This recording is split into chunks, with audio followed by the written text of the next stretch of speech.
Bast, wake up sweetie, my mother said, shaking me out of my deep sleep. Mommy? What's wrong? I asked her, looking at the clock on my bedside table. The big bright letters read 3:45 a.m. Why are you waking me up so early? I asked her, trying to wipe the sleep out of my eyes. Get up and brush your teeth and hair, then come downstairs sweetie, my mom said as she walked out of my bedroom. I couldn't help but notice a weird look on my mother's face, like she was doing something wrong. I did as my mother asked, my heart pounding from worry. What reason would my mother have for waking me up this? And why did she look so upset? I tried to calm myself down, but to no avail as I brushed out my long hair, much rougher than I meant to, causing myself to wince in pain. After I was done I started to walk down the stairs. I had to hold the railing to steady myself, my legs were shaking so terribly I could barely stand. Mommy? I called out once I reached the bottom step, looking at the living room to my right, where I saw a flickering light. Come on in here, Bast. My father called from the room. Hearing my father's strong voice made me feel better. My dad always made me feel safe and secure. Now having heard my father's voice, I felt my worries fade, as I walked into the living room. My mother and father sat on the couch next to each other, and across from them I could only see the back of a stranger. From behind I could tell this man was tall and strong. I slowly walked towards where my parents were, keeping my eyes on the man, taking in his appearance. He wore a black three-piece suit with a dark purple tie, his hair was black and short. As I was about to sit next to my father, he stopped me and motioned to the stranger. Sit next to Damien, Bast. I turned towards the man and couldn't hold back the shudder that went through my body. Underneath that black hair was the most shockingly electric blue eyes I'd ever seen. His facial structure was strong and handsome, with a short and well-groomed beard. I told myself to do as my father said, but found I was glued to where I stood, staring at the man. I don't know why, but this man made me want to run, and never look back. Looking at his face I felt like I was looking into the face of the devil. Do as your father told you, little girl. Damien said, his blue eyes showing a hint of anger as he spoke. His voice was deep, so deep I felt everything inside me tremble the moment he spoke. The way he was looking at me made me feel like he was looking right through me, down into my soul. I did as the man said, and sat next to him, as far away as I could on the small couch. Sitting next to this man made me feel like a glass doll, small and fragile. Damien chuckled as he looked at me, cowering away from him, but said nothing to me as he looked back at my parents. I accept your payment, he said, then stood. He held his hand out to me, expectantly. What? Daddy, what is happening? I asked him, as I scrambled off the couch and into a corner of the room, as far from Damien as possible. Bast my father started to speak, but stopped once Damien held his hand up, silencing him. You are mine, little girl. Damien said, as he sauntered towards me confidently. No. I screamed and tried to run away, but found that I couldn't run any further away as my back was already pressed against the wall. The man came closer and stopped once he was a few feet away. Bast, do you want your mother to die? He asked me, his voice low but still terrifying as he towered over me, his eyes searing into me. I couldn't help but be taken aback by his words as I looked past him and at my mother. No, of course I don't. I whimpered as my eyes darted back at the man. Your mother will die if you aren't mine. So be a big girl, and take my hand. I will explain everything. He said, holding his hand back out at me. I promise I will not steal you away. He added after seeing my hesitance. I reluctantly took the man's hand and allowed him to lead me back to the couch. Once I sat down I tried to take my hand back, but he held on tightly, refusing to let it go. Your mother has cancer, Bast. And she will die soon if she does not receive treatment. Your family is poor and cannot afford to pay, so your father offered you as payment. He said as he cast a hateful glance at my parents. The venom in his voice made my parents look down in shame, refusing to make eye contact. But I'm 12. I cried out, but didn't dare to move again in fear of what he would do. "Don't fret, little one. You will become mine on your 18th birthday," he said, looking into my eyes. I saw a twitch at the corner of his otherwise emotionless face. Was it a smile forming? No, it couldn't be.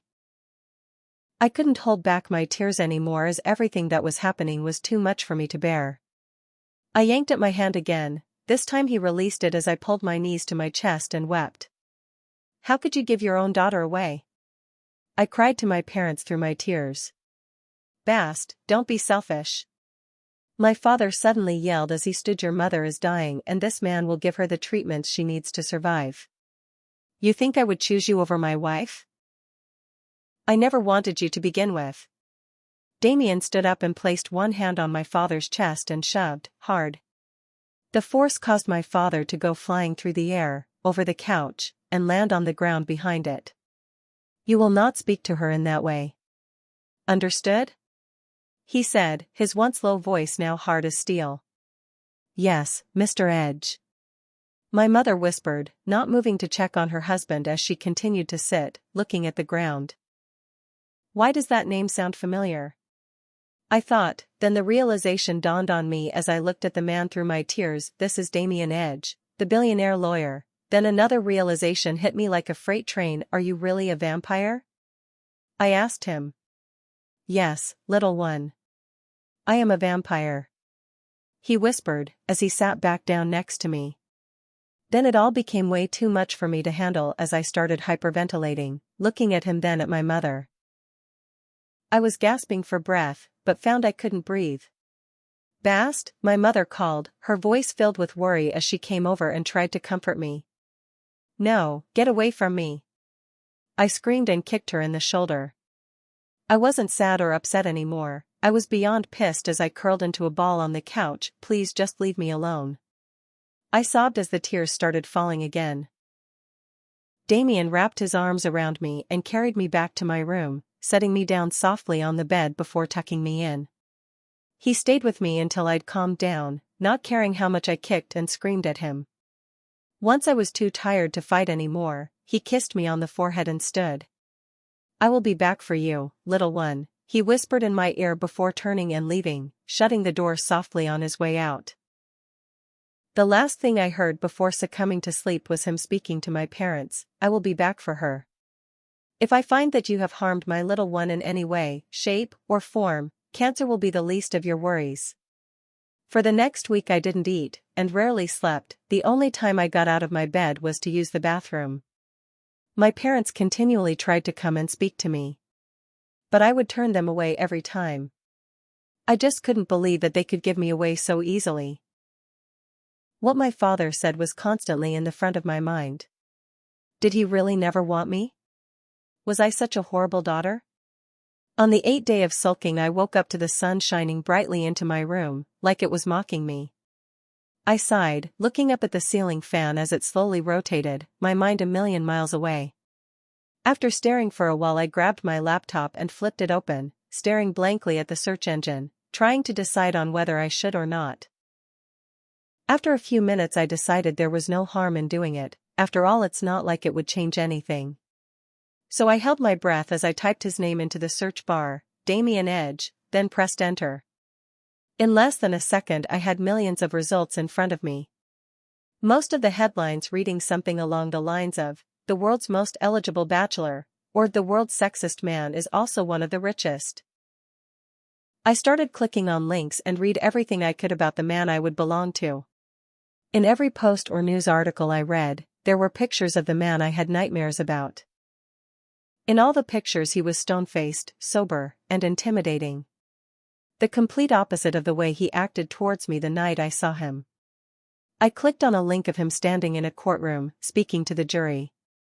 As the video played and I heard his voice, I felt tears coming to my eyes again as remembered this man had laid claim on me.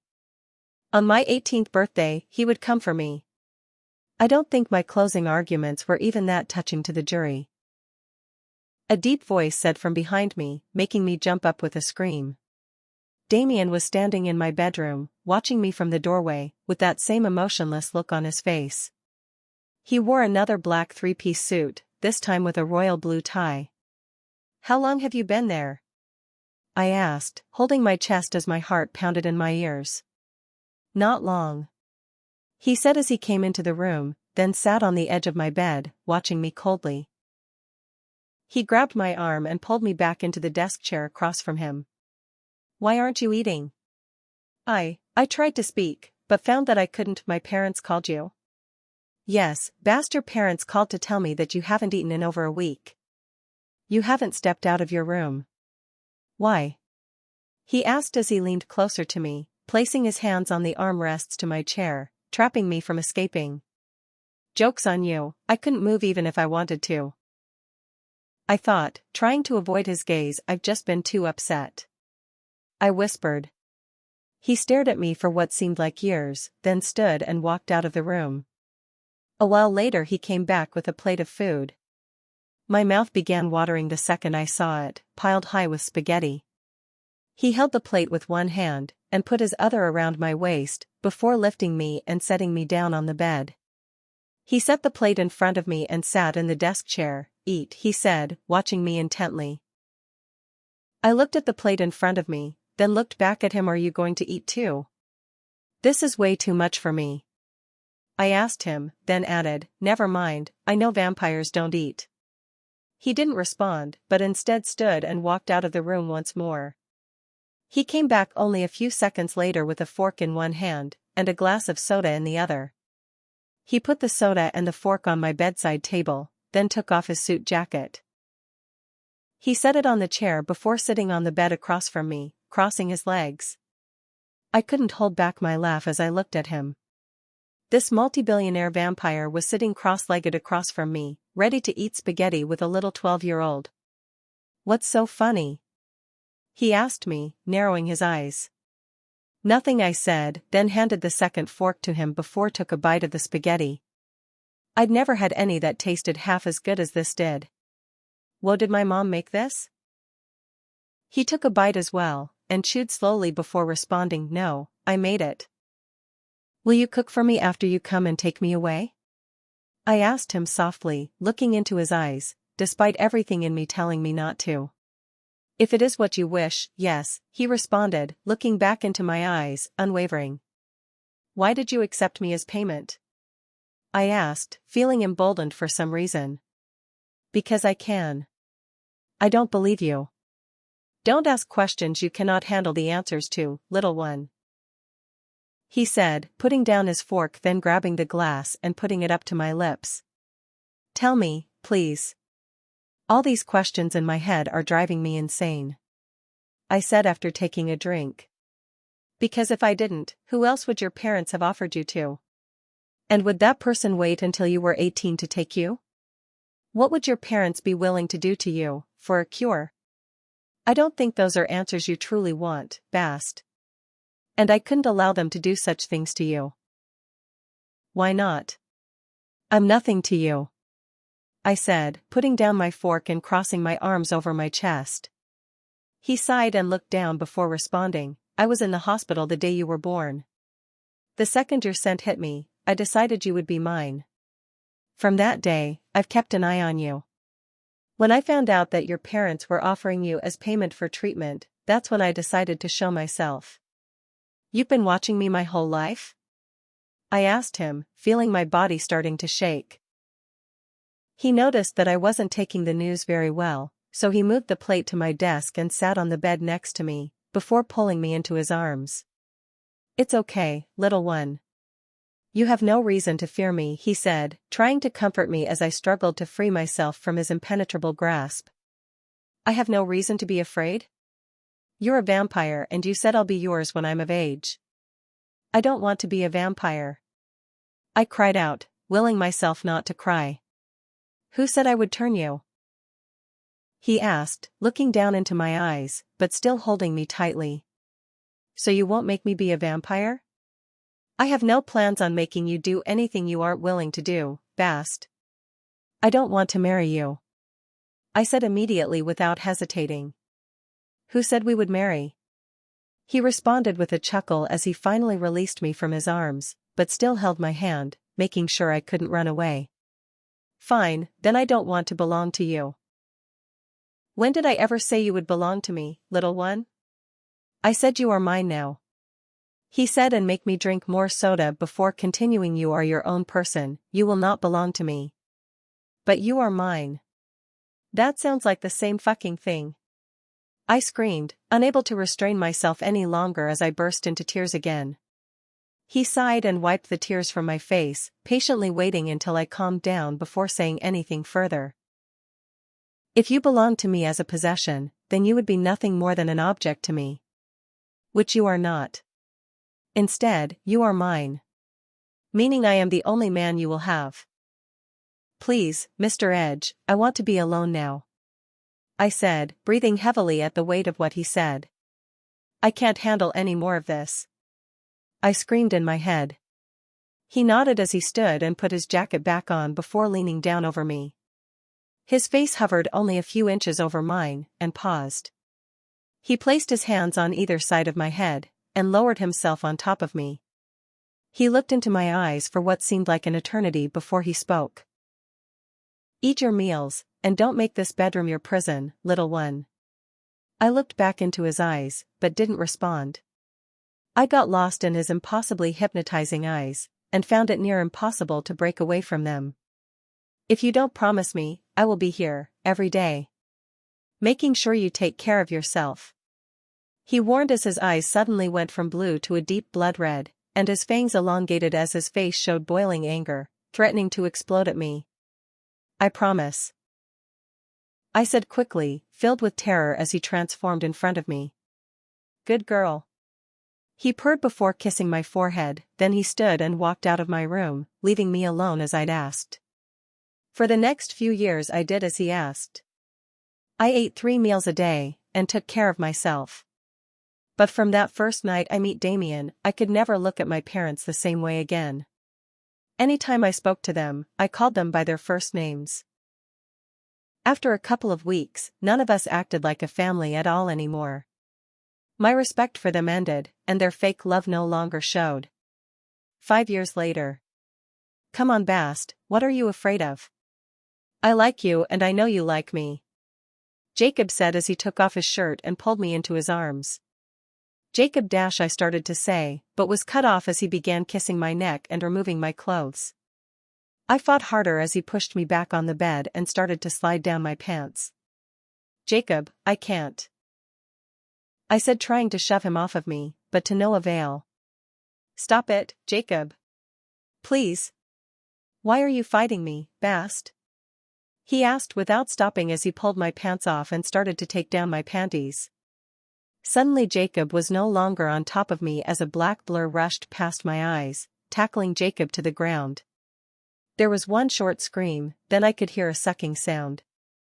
I sighed as I heard the last breath Jacob took as he died. And then nothing. At first, I was too afraid to open my tightly closed eyes. I already knew what it was. Damien. Who else? I gathered the courage to open my eyes, and I was barely shocked by what I saw. Damien was over Jacob's now deathly pale body, his face in the crook of his neck, drinking. Jacob's face was looking in my direction, his eyes wide open with his face frozen in an expression of pain and terror. Once Damien had finished his meal, he stood and walked towards me. He leaned down, taking my chin in his hand, forcing me to look up into his blood-red eyes. His fangs were showing, dripping with the blood of my boyfriend who lay on the ground, lifeless. You are mine, Bast. You do well to remember that. He purred, as he licked the blood off his lips. No other man may take your innocence, but me, he said, looking down at my nearly naked form, the lust in his eyes making me squirm. Yes, Damien. I whispered in response, covering myself in the sheet, and looking over at the body of Jacob with a whimper. You were so good for the last 5 years. Now 3 months before your birthday, you decide to act out? I tried to tell him I couldn't. I responded as I stood, holding the sheet as tightly as I could, walking past the man and grabbing a change of clothes before going to the bathroom. After taking a quick shower and dressing, I came out of the bedroom to find nothing out of place. Jacob's body was gone and my bed was neatly made. Damien sat on the edge of my bed, reading my history essay with an amused look on his face. This is incorrect. But I know you can only report what you incorrectly learned. So I know it's not your fault.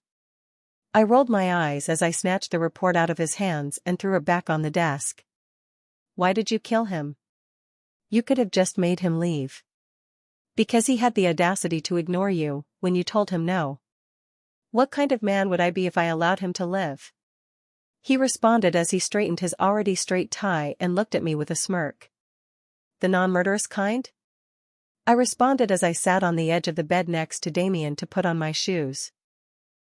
If he was willing to rape you at the age of 17, what do you think the chances are that he wouldn't have done something much worse, later on in life? I had no response to that, because after all, he was right. Is there something you want, Damien? We need to talk about your birthday, little one. For when you will come to be with me. He said as he turned to look at me, the same emotionless look on his face I'd come to expect.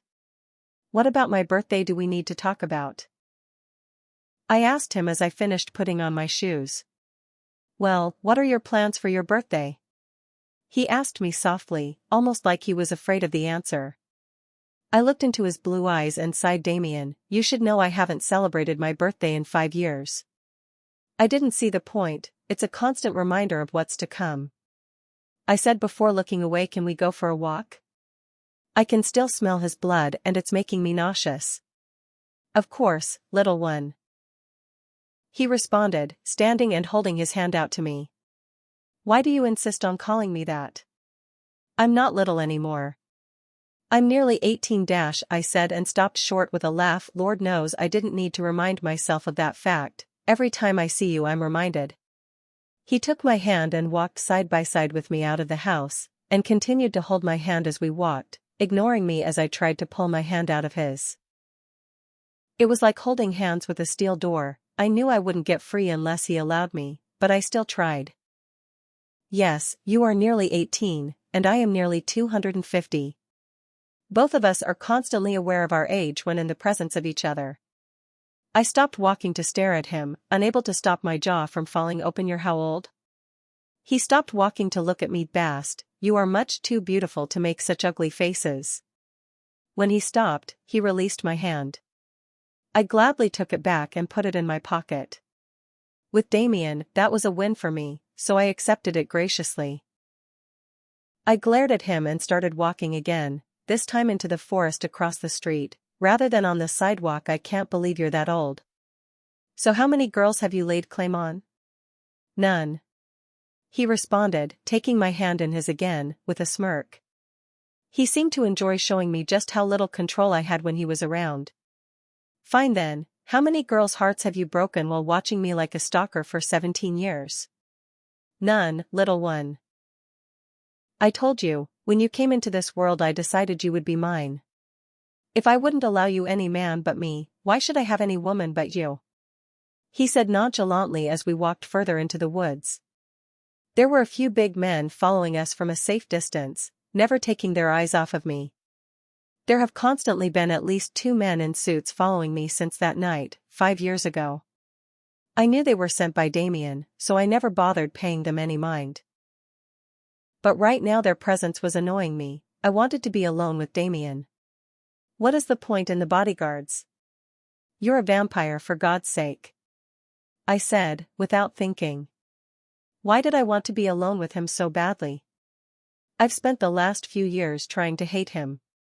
But I never really did succeed. He didn't stop walking, but he motioned to the men, telling them to leave. They did as they were told without a second's hesitation. You're saying that you haven't been with a girl since the day I was born? I asked him. I don't know why, but I felt this huge weight come off my shoulders when I heard this. Like I was relieved. Yes, that is what I'm saying. He said, looking at me with a weird glint in his eyes. So what about when you drink? I've only taken the blood of men for the last 12 years. I stopped walking and looked up at him. Why me? And don't feed me that same bullshit you did 5 years ago. Please just answer me honestly. I literally did have to look up at him.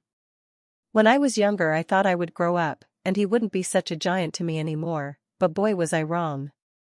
Damien was still like a lion, tall, proud, dominant and strong. Whereas I was like a little kitten, small, weak, submissive and frail. He looked down at me with a slight smile, like he knew what I was thinking. When I first got your scent, I was going to drink from you. But when I went to the nursery, you looked right into my eyes and smiled. Every other baby there was screaming the second they saw me, but not you. That is when I decided to make you mine. Your scent is like an addiction to me. All I want is to sink my fangs into your beautiful throat, and drink until there is nothing left. But I want you more than I want your life. As he spoke, his eyes turned red, as his fangs slowly came out. When I saw this, I started backing up until I could move no further due to a tree against my back. He slowly moved forward until our bodies were inches from each other's. So why didn't you just kill me? I asked him, then kicked myself mentally. What the hell is wrong with me? I've already told you, little one. I didn't kill you because I want you, more than I want your life. He said as he slowly lowered his head until his mouth was against my neck, then he grazed it with his fangs. He paused for a moment, his teeth still against my throat, before kissing the same spot softly. I put my hands against his chest and turned my head to the side, looking at him.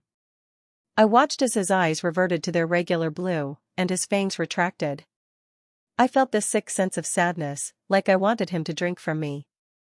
What the hell is wrong with me? What about when you don't want me anymore?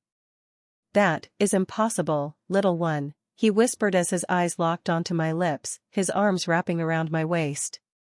I could feel my heart jumping into my throat as he slowly leaned forward again. This time my heart wasn't jumping in fear, it was excitement.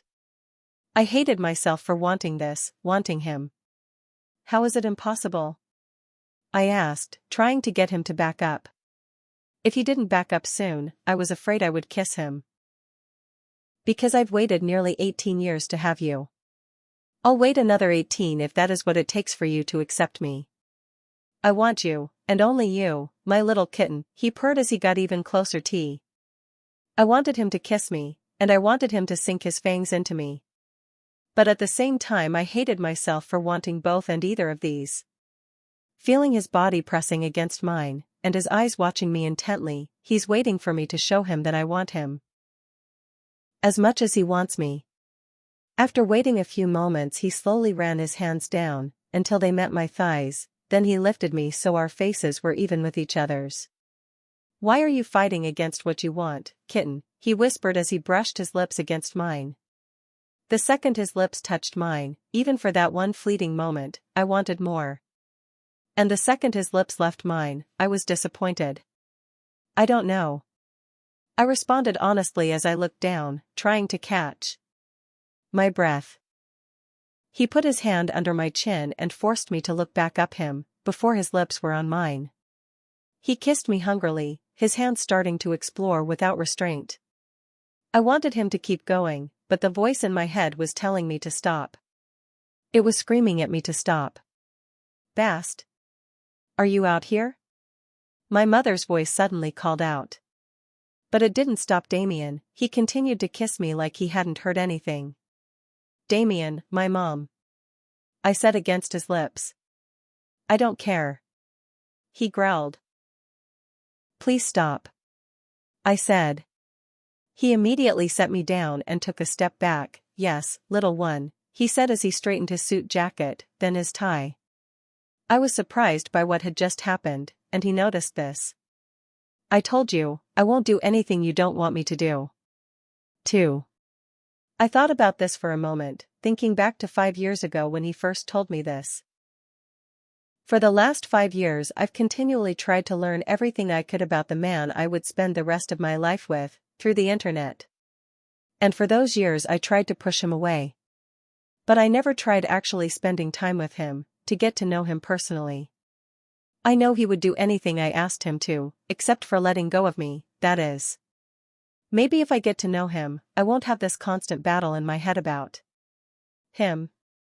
I want to get to know you, before my birthday. I said, making up my mind. He was visibly taken aback by my sudden decision to spend time with him. He was used to me pushing him away and spending